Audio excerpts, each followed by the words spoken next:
नमस्कार, आप देख रहे हैं द न्यूज रूम 24 आवाज। जम्मू कश्मीर की सियासत से एक बड़ी खबर। बहुत जल्द हो सकता है कैबिनेट का विस्तार, बदले जाएंगे कुछ चेहरे। जी हां, उमर अब्दुल्ला ने संकेत दिए थे कि 15 अगस्त का समय है, तिरंगा फहराने दीजिए, उसके बाद कैबिनेट का विस्तार होगा, चेहरे भी बदले जाएंगे। तो जाहिर सी बात है कि बहुत से नाम चर्चा में हैं और कुछ नाम जो हैं वो पार्टी के जो सर्वोसर्वा हैं डॉक्टर फारूक अब्दुल्ला, उनके पास भेज दिए गए हैं। उनके ऊपर अब चर्चा होगी, अंतिम मोहर वहीं से लगेगी कि कौन कौन लोग इस बार मंत्री बनेंगे, कौन से चेहरे बदले जाएंगे। हो सकता है कि 2 और मंत्री बन जाएं, क्योंकि कैबिनेट में यहाँ पर 6 लोग हैं टोटल, सीएम के साथ 8 तक हो सकते हैं, 9 तक हो सकते हैं, तो कुछ नए चेहरे भी शामिल होंगे। लेकिन कांग्रेस ने तो पहले से ही मना किया है कि हम सरकार में कोई भी मंत्रिमंडल का पद नहीं लेंगे जब तक राज्य का दर्जा वापस नहीं मिल जाता। कांग्रेस का तो कोई नहीं होगा, इंडिपेंडेंट की चांदी हो सकती है। आप समझ गए होंगे इशारा कहां पर है। बनी के विधायक डॉक्टर उमेश्वर सिंह, हो सकता है कि इस बार वो भी एक चेहरा हो। लेकिन कुछ नाम हैं जिनके ऊपर चर्चा चली है, जो नाम भेजे गए हैं उनमें बहुत से मैक्सिमम कश्मीर से हैं। जम्मू प्रोविंस से पुंछ के एजाज अहमद, जो नेशनल कॉन्फ्रेंस के विधायक जीते हुए हैं, उनका भी नाम उस लिस्ट में है। रामबन से अर्जुन सिंह भी दौड़ में है, उनका भी नाम शामिल हो सकता है। लेकिन फिलहाल जो नाम है जो सूची में, जो अभी तक पार्टी सूत्रों से जानकारी मिली है, तनवीर सादिक जो श्रीनगर से एमएलए हैं, इरशाद रसूलकार जो सोपर से एमएलए हैं, मीर सैफुल्ला जो कुपवाड़ा से एमएलए हैं, अल्ताफ अहमद जो पहलगाम से एमएलए हैं, बशीर बीरी जो अनंतनाग से एमएलए, एजाज अहमद खान जो पुंछ से एमएलए हैं। और उसी के साथ 2 और नाम की भी चर्चा है, डॉक्टर उमेश्वर सिंह जो बनी के विधायक हैं और रामबन के विधायक अर्जुन सिंह। ये नाम जो हैं ये इस बार जिनके ऊपर चर्चा चल रही है, ये सभी नाम पार्टी के जो सर्वोसर्वा हैं डॉक्टर फारूक अब्दुल्ला, उनके पास पहुंचे हुए हैं और इनके ऊपर चर्चा भी हो रही है। क्योंकि जम्मू कश्मीर में लगभग 2 साल होने जा रहे हैं सरकार के बने हुए। बहुत लंबे समय के बाद जम्मू कश्मीर में विधानसभा के चुनाव हुए। उस समय लोगों की उम्मीदें थी कि हम अपनी सरकार चुनेंगे और ताकि उनके काम हो सकें, क्योंकि लंबे समय से यहाँ पर सरकार नहीं थी। राज्यपाल और उपराज्यपाल का शासन चल रहा था और अभी भी उपराज्यपाल तो जम्मू कश्मीर में है, क्योंकि ड्यूटी बन चुकी है और उनके पास भी महत्वपूर्ण विभाग हैं, होम मिनिस्ट्री उनके पास है। लेकिन सरकार बनने के बाद लोगों के काम जो थे, वो उम्मीदें जो थी लोगों को कि हम सरकार चुनेंगे, हमारे काम होंगे, वो कितने काम हुए कितने नहीं हुए वो आप हमें लगातार देखते हैं। हम आपको बताते रहते हैं हर कार्यक्रम में कि जनता जो है अभी भी त्राहिमाम कर रही है, काम किसी का हो नहीं रहा, लेकिन ब्यूरोक्रेसी हावी होती जा रही है। तो उमर अब्दुल्ला भी कई बार संकेत दे चुके हैं कि जम्मू कश्मीर की सियासत में उनकी इतनी नहीं चल पा रही जितनी एक सीएम की चलनी चाहिए, क्योंकि यहाँ पर सेंटर का हुक्म चलता है, जहां पर एलजी साहब का भी हुक्म चलता है और ब्यूरोक्रेसी जो है वो काम करके राजी नहीं है। कहने का तो डबल इंजन की सरकार है जम्मू कश्मीर में, एक साइड पे एलजी है, दूसरी साइड पे चुनी हुई जो नेशनल कॉन्फ्रेंस की सरकार है, जिनको कांग्रेस का समर्थन है, कुछ इंडिपेंडेंट विधायकों का भी समर्थन है।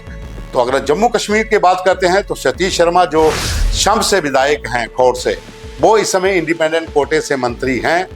और दूसरे डिप्टी सीएम सुरेंद्र चौधरी, अब कश्मीरी जो विधायक हैं मैक्सिमम वो कई बार शिकायत कर चुके हैं डिप्टी सीएम के खिलाफ। अब देखना होगा कि ड्रॉप कौन होता है, क्योंकि जम्मू कश्मीर से इस समय जम्मू डिवीजन की बात करें तो जावेद राणा साहब मंत्री हैं, सुरेंद्र चौधरी साहब भी मंत्री हैं, डिप्टी सीएम हैं, सतीश शर्मा मंत्री हैं, तो 3 यहाँ के मंत्री हैं।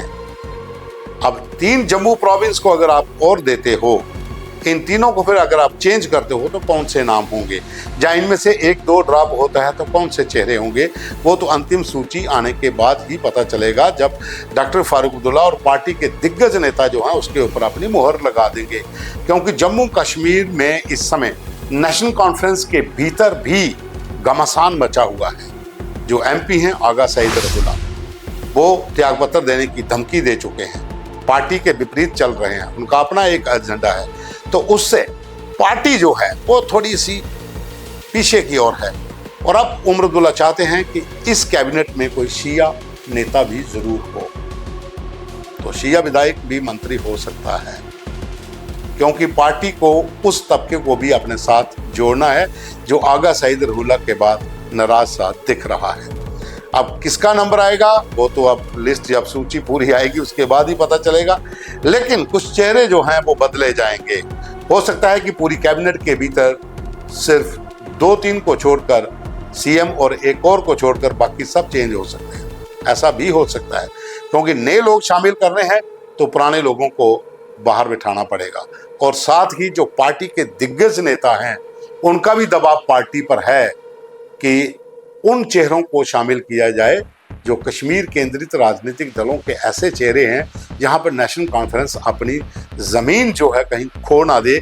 तो ऐसे लोगों को पार्टी के उन एमएलए को मंत्री बनाया जा सकता है, क्योंकि दिग्गजों की भी चलती है। डॉक्टर फारूक अब्दुल्ला उनकी राय के बिना नहीं चल सकते हैं।